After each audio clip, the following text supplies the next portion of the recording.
సంగారెడ్డి జిల్లాలో కర్ణాటక సరిహద్దులో జహీరాబాదులో ఎర్రరాయి ఎంతో ప్రత్యేకమైంది. ఈ ఎర్రరాయితోనే ఇక్కడ గృహాలు కానీ దేవాలయాలు కానీ ప్రతి ఒక్కరు కూడా ఇక్కడ నిర్మించుకుంటూ ఉంటారు. చిన్నటువంటి నిర్మాణాలు ఏదైనా సరే, పెద్ద నిర్మాణాలు ఏదైనా సరే, మొత్తం కూడా మనం చూస్తున్నటువంటి ఈ ఎర్రరాయి ఏదైతుందో ఈ ఎర్రరాయిని ఉపయోగిస్తుంటారు. అయితే గతంలో ఏదైతే ఈ ఎర్రరాయి ఉందో ఇల్లు కట్టుకున్నప్పుడు స్థానికులు ఈ యొక్క ఎర్రరాయిని తొలిచి ఇటుకలుగా మలుచుకొని ఇల్లు కట్టుకునేవాళ్ళు. క్రమక్రమంగా ఈ రాయికి డిమాండ్ పెరగడంతో ఇక్కడ క్వారీలు వెలిసాయి. ఈ క్వారీలకి మైనింగ్ ఏదైతుందో మైనింగ్ శాఖ నుంచి కానీ రెవెన్యూ నుంచి కానీ ఎలాంటి అనుమతి లేకుండానే ఇక్కడ మైనింగ్ అయితే ఇల్లీగల్ మైనింగ్ అయితే జరుగుతూ ఉంది. 100 ఎకరాలు ఇక్కడ మైనింగ్ జరుగుతున్నప్పటికీ అధికారులు పట్టనట్టుగా వ్యవహరిస్తూ ఉన్నారు. దశాబ్దాలు ఇక్కడ మైనింగ్ జరుగుతున్నప్పటికీ ఇటు మైనింగ్ శాఖ కావచ్చు, రెవెన్యూ కావచ్చు, ఇతర శాఖలు ఇక్కడికి వచ్చే పరిస్థితి లేదు.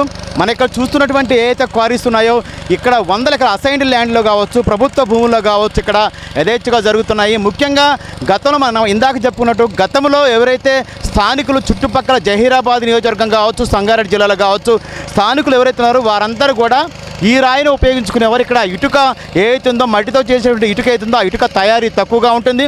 కేవలం ఈ యొక్క ఎర్రరాయితోనే ఇక్కడ ఉపయోగించుకొని ఇల్లు నిర్మించుకుంటూ ఉంటారు.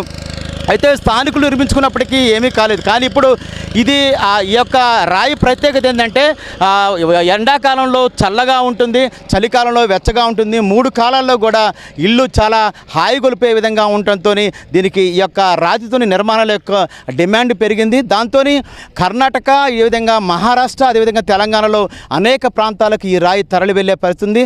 రాయికి ఎప్పుడైతే డిమాండ్ పెరిగిందో దాంతో ఇక్కడ క్వారీలు వెలిసాయి.